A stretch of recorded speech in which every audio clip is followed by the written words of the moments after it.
My name is Sebastian. I'm a PhD student at the University of Tübingen in Germany, and I'm going to give a quick overview of our paper, Post-Hoc explanations fail to achieve their purpose in adversarial contexts.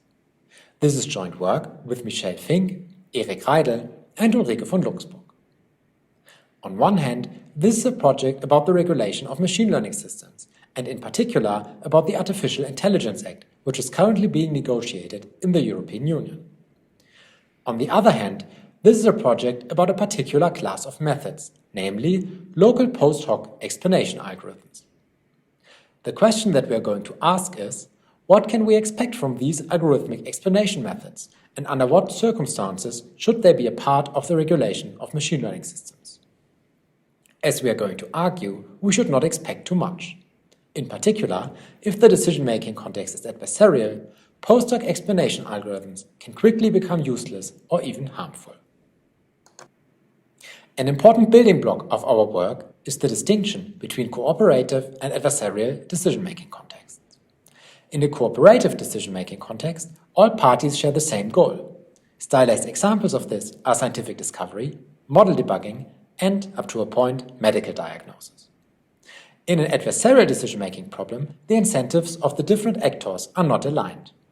A well-known example of this is a loan application. In a loan application, the applicant and the bank have different interests and incentives. The applicant wants to get a loan with a small interest rate.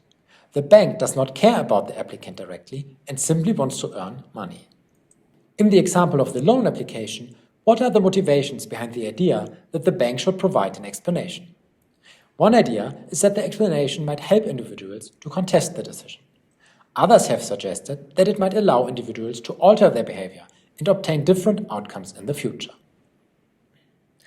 The main message of our paper is that in adversarial decision-making contexts, post-hoc explanation methods fail to fulfill all of these objectives. An important context of our work is the Artificial Intelligence Act, which is currently being negotiated in the European Union. This piece of proposed legislation specifies general transparency and interpretability requirements for so-called high-risk AI systems.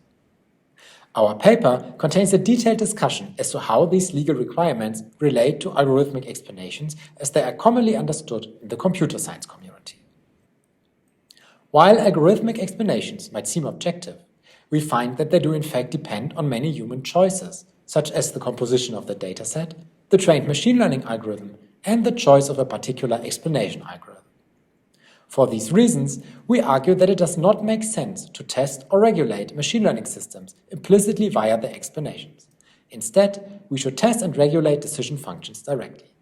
For more details, have a look at the full version of our paper and the longer version of this talk.